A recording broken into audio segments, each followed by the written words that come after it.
Here's what you didn't learn in school about the Irish famine. The potato blight didn't actually cause the famine. The potato blight was just a potato blight.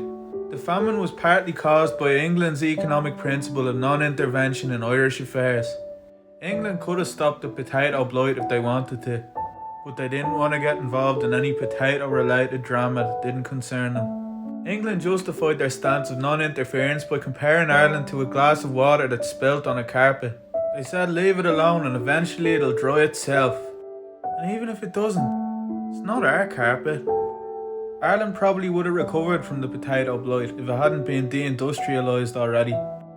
England shut down all industries in Ireland to kill possible competition against English markets. So all you could do now was work on a farm. Contrary to popular belief, there was enough food to go around during the famine in Ireland. But due to the Act of Union that passed in 1800, a free trade agreement was set up between Ireland and England.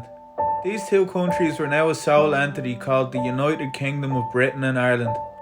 This marriage was an abusive relationship. England was a selfish lover, always sending over their dodgiest landlords to strip Irish tenants of their land and claim it for their own, and not in a hot, humiliating kind of way. The landlords then hired the displaced former tenants to work their own land that they stole off them. And due to the Act of Union, and more anti-Irish Catholic legislation called the Penal Laws, Ireland, like the obedient sub that they are, looked at England and said, "What's mine is yours, and what's yours is yours as well, Daddy." England took this as a sign to drain Ireland of most of its agricultural produce and send it back to England. Stealing resources from Ireland became such an integral part of the English identity that it even won England the nickname the Garden of Ireland. Although the Irish might have been a bit peckish, they were no match for the hunger of British capitalism. Although some people starved during the famine, a lot of people died from diseases like typhus and relapsing fever.